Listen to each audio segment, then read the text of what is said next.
Anyway, I was just talking about, at the end of this video, I had said more, but I forget exactly what I was going to say. But just to take a time out to reflect on what's really happening in the world. That's the important thing, I think.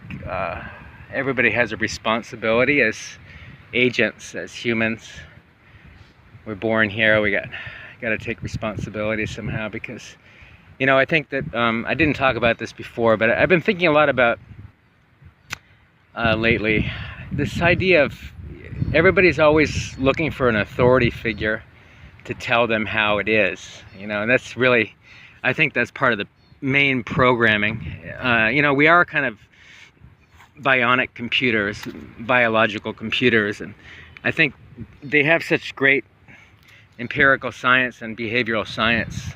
They have it so refined because they have these institutions that have been dedicated to behavioral science for so long. They know exactly how to program the human machine, and then they have the television and the movies, and they have control of the publishing industry, so they know exactly how to construct reality that people will believe, and they can just pay. They have the unlimited resources to pay people to, you know, like Stanley Kubrick, you know, he confessed at the end of his life, but the whole moon mission, being part of the Apollo program, was part of the Hollywood movie industry, and he was able to use the same set for his movie. I forget the name of it. It wasn't a very good movie, actually. I don't know why people really liked that Stanley Kubrick space movie. I thought it was totally pointless. Kind of like Star Wars. It's just pointless. Why do people even watch it? But it's about the propaganda. It doesn't really matter how good the movie is. It's just, it goes back to this idea. I'll end with this point about, you know, we're all learned to be, to look for, like, if we want to go see a movie, we gotta look it up on the internet and go to a site and you have a critic tell us if it's good or not, you know.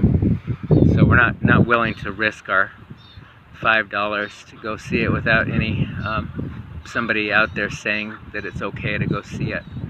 So you get all these terrible movies that are getting great reviews. Like, I went to see Mission Impossible, and I read one review. I mean, I admit I'm vulnerable to that too. I looked it up. I didn't even know. I don't even pay attention to movies, but I had a couple hours that I've been working pretty hard on my writing. I needed a break, mental break, and I was sick of sitting in restaurants and eating. I'm getting fat here. The food's too good. But anyway, Mission Impossible. You know, I like a good spy movie or whatever. It's always about, you know, that's how they really, that's their paradigm. That's the way they operate in the world. Spying and espionage and murder and destruction and chaos. That's what they like. That's their plan. That's their global strategy.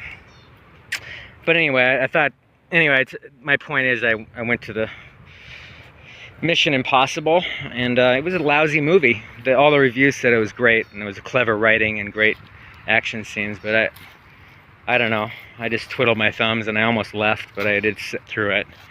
And the only thing that was interesting was that Tom Cruise actually is looking a little bit more like his age. I guess he's stopped sucking blood from young children, maybe aging, like, and stopped the plastic surgery.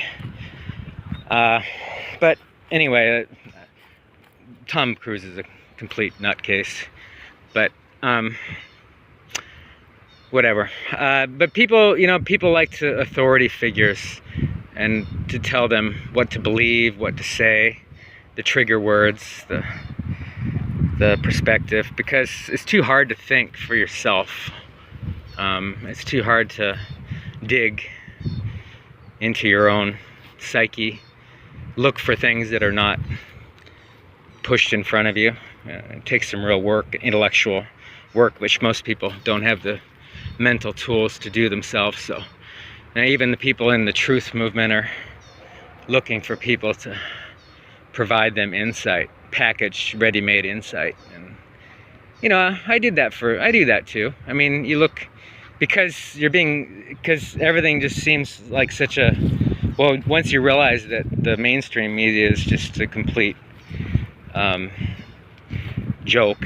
And then where else do you look? You look in books, and a lot of those are not credible and honest either. And then you look for obscure books, like I like Eustace Mullins, but usually the people that are shut out of the publishing world are the people that you want to look at, because there's a reason why they're being shut out, because they're telling the true story.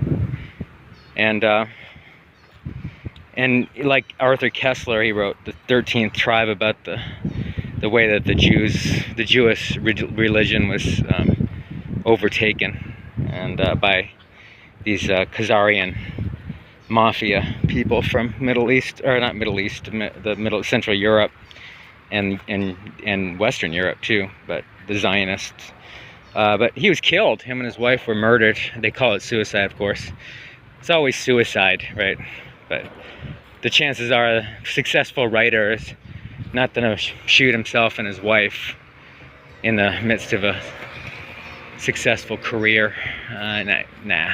So they were knocked off. So people that are assassinated are telling the truth, and people that are shut out of the publishing industry. But they're hard to find, those resources. But that's why I always come back to, you look at just the idea that the motto that I follow these days is look at a lot of things and pick out the kernels of something that, you feel like you resonate with. And usually, once you break through the propaganda and the brainwashing, there's a feeling you get inside when you look at something and you think there's something truthful and credible about that you can discern for yourself, and don't know how to put it, but I think you probably realize what I'm talking about. But there's a lot of disinformation out there, and most of the people all the people in the mainstream media are just controlled, and they got scripts and they're just reading the script, so there's no point in listening to them. And then the internet is full of hucksters, and well, I talked a little bit about that before. Not all, probably some of them started out with pretty good intentions, and a lot of them are just CIA agents, like Mark Dice, or somebody like that. So, and probably Alex Jones is a Jesuit guy. Usually when they don't talk about issues, then you know what their story is, because the story that they don't tell is the one that you need to listen to get to know where they're coming from. But that's just my idea. All right, well, I just ended there. I wanted to go back to the Old Testament, because that's kind of an important issue. Like I said, I've been reading the Old Testament, and it's really all about the Israelis. Israel is the golden child. It's all about Israel and Moses and Joshua and Exodus and Numbers and all that. And I really think, it was supposed to be based on the Hebrew Bible, but I think it's probably written by the Israelis, and or the so-called Jews. And like I said about Max Egan, it's possible that they just wrote it recently, maybe a few hundred years ago. They could do that, right? And nobody would ever know. The Old Testament, I'll just wrap it up. I was almost done, then I got cut off. The Old Testament, written by maybe perhaps as little as 300 years ago, when a lot of the new history was written. And you can see why they would do it, and you can see how that it's not that far-fetched that they could actually do it. I guess what got cut off was a good part about William Shakespeare. So I'll try to regurgitate. William Shakespeare lived allegedly in the 17th century, when just like now, people have a birth record, and they, especially then, they didn't have internet, so that he would have written a lot of correspondence to people he knew, and if he's such a prolific writer, he'd be writing to his relatives letters, and there would be his signature would be all over England. There would be a record of his life, just like in the modern age. You got they have collections of writers that write of their letters, you know, that are collected and published later to give the perspectives on their personal life. So, but with Shakespeare, there was none of that. There's no real record of ever being a William Shakespeare. Now there's a William Shakespeare or something that that lived. He was a poor country farmer, was illiterate, but of course that can't be the real William Shakespeare. But there's been some pretty good documentaries and stuff and books about what I'm saying here. You can follow up on that, but that proves to me right away, until they show you some documents of William Shakespeare's real correspondence and his birth history, you can pretty much assume that he was not real. Now, I think it was a cadre of writers in the late Renaissance that was authorized by the royal families in Europe to transition the power system to another new order, and delegitimize the Queen, the royal families, or whatever. I don't know. It's complicated. Shakespeare's plays, of course, are quite eloquent. Probably written by other people, Francis Bacon. There's a lot of speculation, but I imagine it was a group of commissioned writers that took the pen name of Shakespeare. Much like, I assume, the woman that allegedly writes all these Harry Potter books. I really think that would be my theory. Now, that's just a conspiracy theory, but I can't imagine that she actually wrote all those books so fast. They're long, and they're like written like out of a corporate boardroom. The stories are just kind of generic and Disney-like, and it smells like collaborative effort, in my opinion. Being a person who's sort of a amateur writer or professional writer, I get paid, but I haven't really written anything that's going to be a bestseller yet. But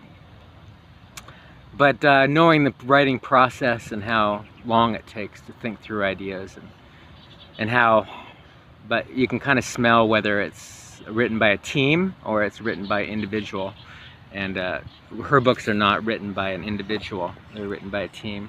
And then she has a pen name, and I don't even remember her name right now. But I'd assume that she didn't write the books. And, a lot of writers are doing that. They do that these days. They just a lot of ghost writers that write people's books, and they put their name on it. They're like the corporate name, like the Ralph Lauren of book writing, bestsellers. So, anyway, I don't want to lose track. But the Bible, I'm just saying that the Holy Bible, the Old Testament and the New Testament, could very well be written more recently. There's no dates on those, of course, but they can put a few old-looking manuscripts together and hire teams of writers to write Actually, the Old Testament and the New Testament, they're not really that complicated. I mean, there's a lot of elaborate stories, but the basic message is pretty much consistent. And then it changed a little bit in the New Testament. But the idea that one person died for all our sins, and that makes everything you do justifiable as long as you confess and dedicate your life to Jesus, that just doesn't wash with me, because it takes all the personal responsibility out of it, and you're putting your faith into. Now, whether Jesus existed, maybe he did. I hope he did. But the stories that were created around him probably are from the political power structure, because they wouldn't let books like, if it actually liberated people and freed people, those books would have been burned years ago. So, but anyway, I don't want to piss off any Christians, and I'm a religious person in my own way, and as I get older I am, and so I don't want to poo-poo anybody's story, but it's time to reevaluate all our stories, really, because we've been lied to so consistently, and the sooner we wake up to that, the sooner we can stop this catastrophe that's about to happen. And I imagine within 20 years, if things keep going like this, or sooner actually, I think 2030 is probably before 2030 they'll have, yeah, probably in the next 3 or 4 years they'll start a war with China, and then it'll be maybe gradual at first, a little conflict here and there, but pretty soon it'll be a full-fledged war. And America's going to lose, because that's the plan. And so either you'll be dead, or you'll be controlled by a foreign army in America if you're American. And that's just the way they want to play the New World Order. That's their story. They don't make any big secret about it. So that's the plan they want. They want to get rid of most of the people, because then they can control people easier, and then they can recreate a new system that's even worse than the one we have. You know, one we have is pretty bad, but the one we have is sort of running out of steam and running out of fuel. It's kind of like a clunker car at the end of the era, like a Gremlin or something, or Pinto. Is running out of fuel, and then they gotta destroy the car and bury it, and then they can come out with their new model and everybody will buy that. But they got to just thoroughly destroy the old model first, and so that's what you can look forward to. And even me, when I talk about, you know, criticizing all this, I'm sort of playing that game, because that's what they want too, is to delegitimize everything that you thought was true, and that's part of the game. But I'm not really part of that game, but you know, you just see you want to jump. We need to jump out ahead of them and be smarter than these criminal idiots in these secret societies and underground bunkers and wherever they're hiding out. They probably actually just go to the Marriott Hotel, and then they have their secret societies in the lobbies of in the secret order of Marriott Hotel or whatever. Best Western, really. But anyway, I'll leave it there with some mild humor and we'll talk to you soon. I'll get this out.